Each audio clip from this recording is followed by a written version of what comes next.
Right now at 7, tensions remain high in the district this morning, 1 week into the federal government's takeover of D.C. police. Thanks for starting your morning with us. I'm Marcella Robertson. Here are 3 things you need to know as you wake up this morning. First, Chief Pamela Smith stays in her role as the head of MPD. This comes after more than an hour of closed-door negotiations between Justice Department attorneys and D.C. Attorney General Brian Schwab's office yesterday. Violates the clear language of the Home Rule Act in that, for all intents and purposes, the chief of police remains the chief of police.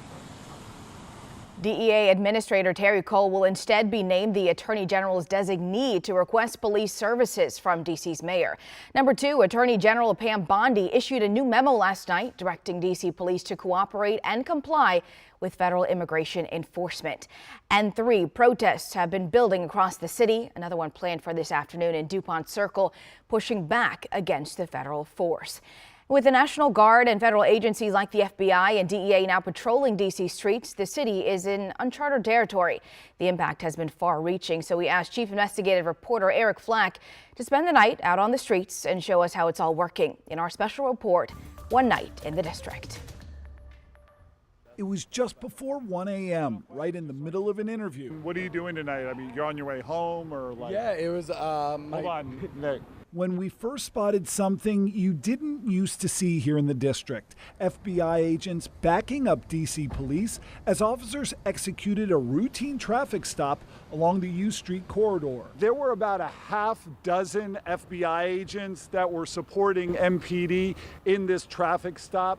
The FBI agents actually covered their faces once they saw our cameras start rolling. The team of agents and officers clearing out moments after we arrived. The driver released, but just minutes later and blocks away, the FBI in action with MPD once again, and this time a much different outcome. The last traffic stop we were at, they let the driver go without making any sort of arrest that we could notice. This time much different, multiple FBI agents on this scene, and at least one person is in custody. It was not immediately clear what that man was arrested for. Nevertheless, it's the kind of crime crackdown Brooke and Daryl Owens told me they have been looking for when I spoke with them a couple hours earlier in the night as they left the Nats game. Our neighborhood has been the target of a lot of crime.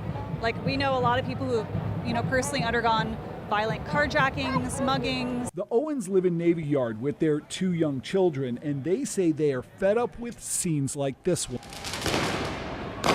Fireworks launched into the street like rockets outside their building earlier this summer. We had a lot of problems down here for a long time, and it is out of control. We should note Daryl is a political appointee of President Trump, who gave the order for all the federal law enforcement agencies to start patrolling D.C. And we were thankful for the elevated police. We saw FBI, we saw Secret Service. As a lifelong D.C. native, I have been to my share of Nats games, and I have never seen one blanketed with as many D.C. police officers as this one. Even on a Friday night, there are patrol units on every corner, and right here, DEA agents. About 11 p.m., we noticed more DEA agents patrolling, this time along the wharf, where Karen Smith was celebrating her birthday with friends. I enjoy having extra security. I think it's a good thing. I mean, you want to feel safe when you're out and about, especially females. I talked to one restaurant manager here on the wharf who's been here for about 3 summers.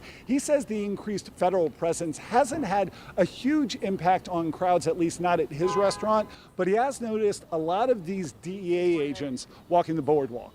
For Jazzy Rich, it's just all too much. Very disappointing. I think that there's a lot of better ways that money can be used to not only uplift and empower the community, but to sow a seed into the people that need the help. And as the flashing lights and blanketed street corners continued into the early morning hours, fathers like Caden Dorefore wrestle with the impact. I mean, I definitely do not like it because it seems like this is not something which should happen in America. But at the same time, I feel that the city does need to be a lot more safer. And if the city is not doing anything about it, somebody else is trying to do it. I don't like how it's being done, but something should have been done before. Eric Flack, WUSA 9.